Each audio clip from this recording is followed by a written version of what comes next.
We're going to make this thing into a backroads tour to crisscross the United States zone. We got to do something about this because that's not cutting it. Coming up, we're going to learn about some aerodynamics. Yes, sir. We're going to streamline this thing with some common parts and some older parts that you really have a hard time getting your hands on. May have spent too much money on them, but I believe in this game plan I've got for this to really help it be the tour that I need this old cow to be. Follow along. Let me show you what I'm talking about.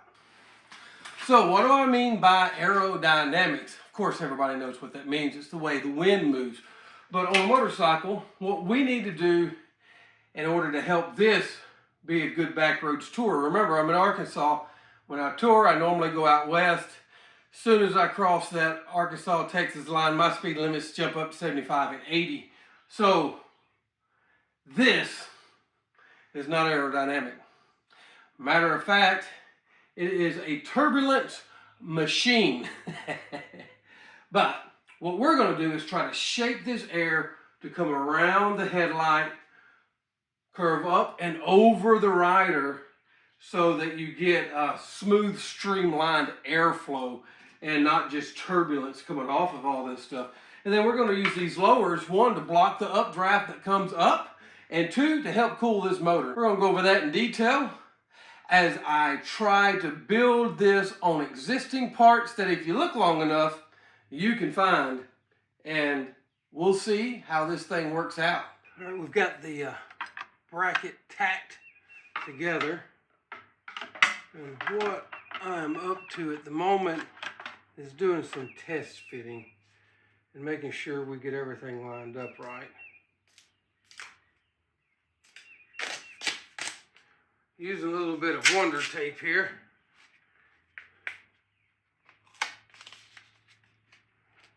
Because I want to hold these two completely shut.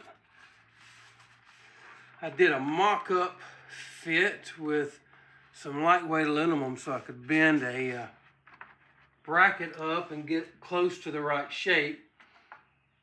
And so what we're doing, handlebars to make sure everything clears. Everything just clears. I mean, just. So, get marker mounts from the bottom. Makes it look clean, but it's a little bit harder to do your brackets. But take a Sharpie here and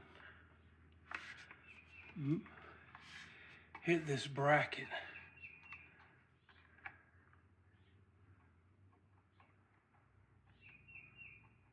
Mark it really. We can see what needs to happen with the bracket.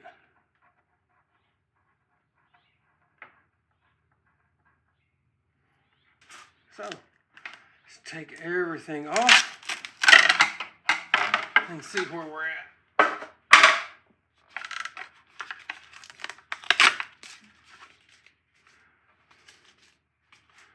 And I use lock nuts on this once everything's in place, but taking it on and off so many times, putting a regular nut on there makes life easier. So you can see here the marking. See that dot right there? That's where that piece needs, so I can actually trim this bracket down some. And if you look on this, its mark is here, so I actually need to bend this backwards or forwards just a touch. So let's do that. So we'll leave here, so these marks are good. So what needs to happen here is this. Oops, actually broke it. Tack there. So what that means is I can now go back to this piece and then weld it up a little bit farther on this piece. So let's do that.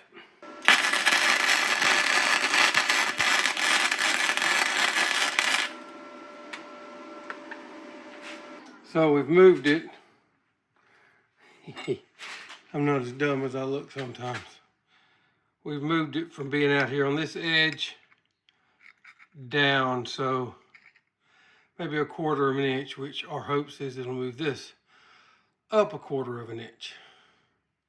So we'll put everything back on and redo our markings. So let's get to that. I'll probably save you the back and forth on this bracket. Bring you back in once we got it kind of dialed in. All right, we're going to have to do a little trimming. Kind of got it marked. I got the other side done. Then I'll run over there and show you the bracket as we put this side back on.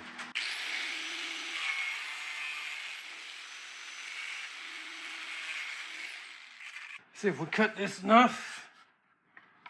Goes in here like so.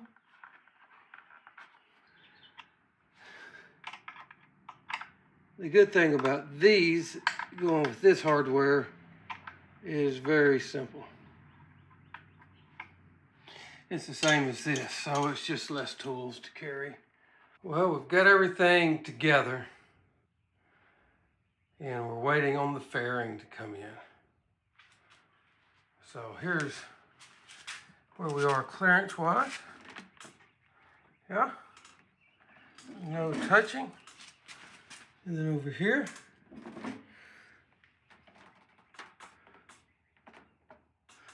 there's no touching, but you can see how close it is.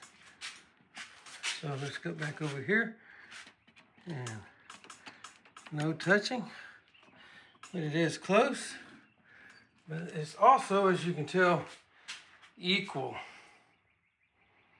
So, well, we got these lowers on here. Now it's time for the fairing. Don't worry, I didn't do this without you. It's just sitting there. Came with these brackets, and they won't work without the use of a hammer. So this will be the final piece on getting the aerodynamic package on this bike ready for that big tour. Looks like I may be going to Washington State. Okay, let's look at this fairing up close. It is the Parabellum Scout. So I actually ended up picking up 2 of these, but here's what is interesting to me before we get to the mounting. It works really good with these lowers. It will need to be trimmed. You see they've got this piece here, and it really is meant to throw that wind around you. And that piece goes all the way down here to the flat.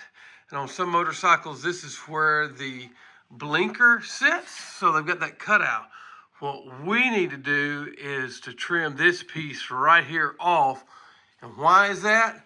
Because it's throwing air around this deflector that's made for the engine, and this is made to put some downforce on the front of the bike as the speeds pick up. So we want this to be able to flow naturally into this panel for that aerodynamics. So this panel here that's throwing air this way is defeating the purpose of this and keeping it from being as efficient as it should be. And then let's just turn the wheel here and watch how this piece hits. So you can see here, it just touches right there in that bend. So we'll clearance that a little bit. And once we do, then this fairing is really going to work out well, I believe, on these lowers. Here's the good news. Here's the mounts that came on it that would twist and go around under here if this was the right bike, but it's not. The good thing about the Guzzi is they have these threaded bosses here, and I'm going to tap into here. The previous owner put this on. Took me a hot minute to figure out what it was, but I guess he needed hazard lights. Maybe it broke down a lot on him. So we're going to move this or remove it, and then we've got this boss on each side that goes there, and then this piece here, you see this hole right there. So that hole is so we can build a bracket that goes from the headlight bolt right over to that bracket and mount it there if once we get everything set up we so choose to do so. The other option we have is this Moto Guzzi has this bracket here, And we could do that mounted to the bottom of this fairing and then just go with a 3-mount system. As we go along, we'll figure out what we're going to do there.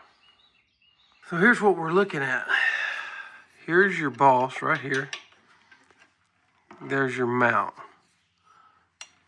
So when you look at this, this is elementary to most of you guys, but when you look at this, you can see right here, my fingers are in the way. Let me see if I can help that a little bit.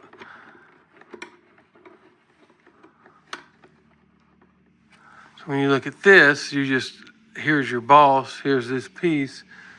So what we actually need to do is bend this piece in here to get this flat going. So when I look at that, I just kind of eyeball it myself. And we may have to, once it's bent, twist the end a little bit to make it line up flat with that. But that's pretty much where we're at. I will probably bend it up here so I can do a slight angle down and then do a twist so that it'll mount flush. So let's go do that. So there's a lot of ways to do this. And when we look, that thing was sitting in there like so. I'm gonna bend this. And if you need a sharp bend, then you just grab the hammer or even a piece of pipe so you can control where it bends. But for this, just a little slight bend at the time, and you know that bracket's gonna sit this way. So you just kind of look at where that bend is and what you want from it. There's a lot of people that do a good job with math and the details and measuring it, but I always find it easier just doing it by eye and then tweaking it a little bit as I go. As you can tell, that's not a 90, and we're trying to see how we can make this fit. There's the piece, I'm moving it. It is slightly off, an inch and a quarter-ish off from that. Now we can rotate this bracket up here, which then puts me right over the top of it. So I'm not so much worried about that piece. This is hard to handle while not getting in y'all's way. But there you can see now that I've rotated it, that it really just needs to be bent down at that very tip so that it will fit. So let's do that and see how close we get. What we notice is I've got a little bit too much bend, even though I consider myself going conservative. So I'm just going to bring that bend out a little bit. That goes in this way. So we need to put a little bit of a twist in this to get it to lay flat. After looking at that, it's going to need, keep the twist. We're going to need to pull it in a little bit, like so. Now, take y'all over here and let you look. Trying to get you some light in there, but everything I do kind of floods the camera. But let me see. I want to go ahead and use both hands here because I'm getting close enough to where I need to know my exact measurements here, or exactly what I need to do. So I've got this lined up so it's flat. I'll show you how far it off by lining up here. So you can see that when that's lined up, we've got a little bit of a standoff. When I say standoff, I mean this space here. So this needs to be brought down. Let's see what happens if we turn this bracket up top a little bit. You see how far off it moves us? So just kind of rotate it around to get the best angle for us to work with. And you can see how that just moves, like we've got a lot more space there. So that little angle bracket that this mounts to means a lot, and that's about where we want to be at. So we just need to bend this down a little bit more and maybe take some of this bend here out and put it down lower. So I'm gonna go play with that and I'll be right back. Okay, so here's where we at. I believe this piece lines up, and you can see that piece is lined up. See if I can't get you some light in here. There we go.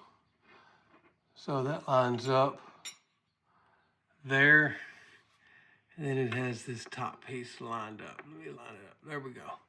So that's both pieces lined up, and you can see there. So what we'll do is we need to go ahead and put a bolt in it and tighten it down and see where we're really at. Now, I've probably been back and forth to the vise 6 times while the camera was on pause. So just little small, minute changes here and there until you get it right. You start making big changes and it doesn't take long to get off. All this tedious stuff, right? All right. Now we're getting down to the nitty gritty. And you can see how far we are off. It's just that. So like you tighten that up and that's still no bind, which that is vitally important when you're dealing with these parts, is to make sure they fit tight enough that when you tighten a bolt, you're not bending and putting stress on brackets, because this ABS will crack on you, as will fiberglass if you're dealing with that. But that's get around that cable. That's where we're at with the bracket. We want to cut this fairing, and I know I want to cut this flare off, so I'm going to go ahead and mark this flare all the way around. Now I've already cut this side. As you can see, what I'm going to do is take the piece I cut, flip it upside down so I can kind of get the same line. When you're cutting ABS,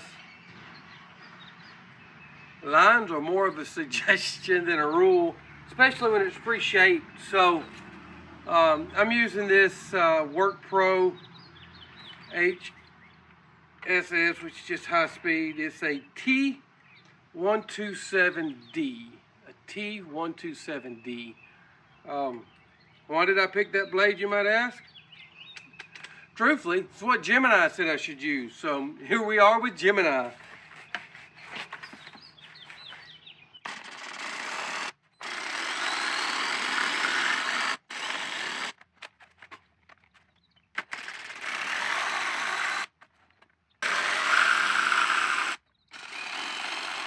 There we are with that side cut. So we got this side cut,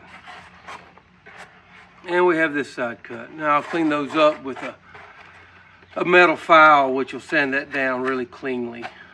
So, and who knows, we may end up painting this thing, but right now it matches the bike pretty well, and the paint on this, that's in as good a shape as the paint on the bike, right? And they're in the same family, so see what this looks like now. Okay, so you can't really see that because it's on the black tank. I'll put this white paper. You can see this cutoff line. Obviously, these panels are going to be painted black to match the fairing and the bike. So this will all blend in well. Let's move over here and see how this fairing reacts.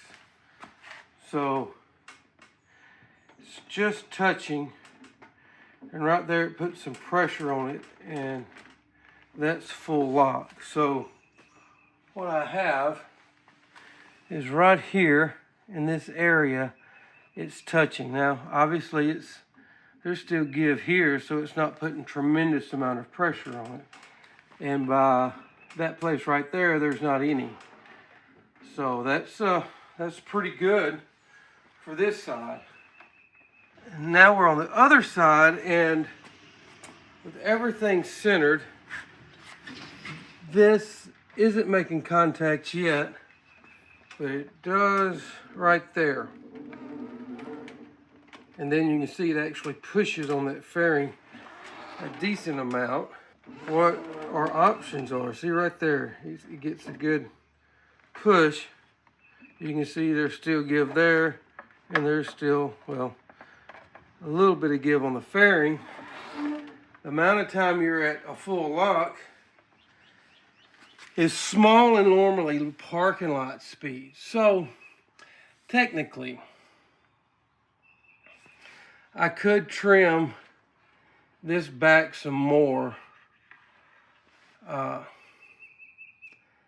In order to do that though, then I start giving more real estate here to the air that's coming in. And I really like what I've got with this being able to flow right onto this panel. So you're gonna get the air that wants to kind of angle out a little bit here because of the shape, and it's gonna twirl and hit here. And that's gonna give it a smooth platform to run across. And because this angles down here, you're still getting full air here coming off of those forks, and this is where your down pressure is. So it'll still give you some weight to the front, and with these pieces in here, it'll still funnel air right onto those cylinder heads. I think it's going to be a good setup. We just have to figure out how big a deal this is, and once I paint it, is it enough pressure that it's going to eventually rub through and show the white? Those are all good questions. Technically, because this and this are overlapping still, I could come in here and cut a little more out. I just need to figure that out. What we're trying to do here is to, where it's putting pressure, try to eliminate that without creating a gap for the air. So what I want to do here is mark this. So that's going to look kind of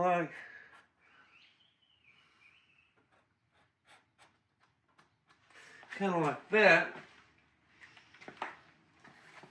And whenever I do the handlebar turn, it's cutting right up there on that line. So by doing that, I'm eliminating that. So you can see here, we got that pretty close on that shape. So air is going to come here and just fall. It'll actually try to twirl, but it'll twirl and hit here, and that'll carry it down. And this ridge will keep it from twirling up on us. I really thought that was a conservative cut. That's the reason you go conservative. And then here, you can see fairly conservative. And I think what I need to do is just bring this corner down on this side a little bit, and then that'll help. So the two sides won't be symmetrical. How you like that? A bike that's not matched side to side. But then again, there's a Guzzi, and as you can see, one cylinder sits a little bit farther back than the other, so not exactly what you'd call symmetrical. We've got the package figured out. This is your aerodynamic package on the California 2. I'll give you a quick walk around, kind of show you the details of what we did. But before I do, because I know in that last carburetor video, we worked everything out, and you guys probably want to see how quick it starts and how it idles. So carburetor's working great, as you can tell. Now let's take a look at this aerodynamic package we built. And so you can see here how this works. It fits there. I don't know if you can see the depth difference, but see the depth? So that air naturally will fall and flow along there. Fit right into those Le Mans 1000 lowers. We used this factory mount for the bottom of the fairing. That worked out well, made life easy. And then here you go on this side. And this all fits on there really well. As you can see, it just touches the top of the master cylinder here. So no big deal there. This is how the bike fits me. So this is my riding position. So you can see here, windshield slightly below chin level. Zipping down the road, the wind rolls off of this and hits me just about my forehead on my helmet. So it's not super loud, it's not turbulent, works out well. And this vent that Parabellum put in the front, putting your hand here, you can really feel it pushing that air through here. And I believe that's why, instead of like normal, the wind just rolling here and would hit me, you know, right about my nose area, that's why it just keeps going up so high and hits me top of the head area. I call this a Moto Guzzi win on Aerodynamics. We have a sport touring machine now, so yeah, I'm hoping this is the bike. Nothing goes wrong between now and then. This summer, this will be the bike that I take to Washington State. Somebody said, wow, you rode that thing 300 and something miles yesterday? You must have a lot of confidence in it. And I'm like, yeah, it's a Moto Guzzi. It is the antique bike that you can buy, get running right, and travel across the country without worrying about it breaking down. Somebody said, what about the dealer network? There's no Moto Guzzi dealers.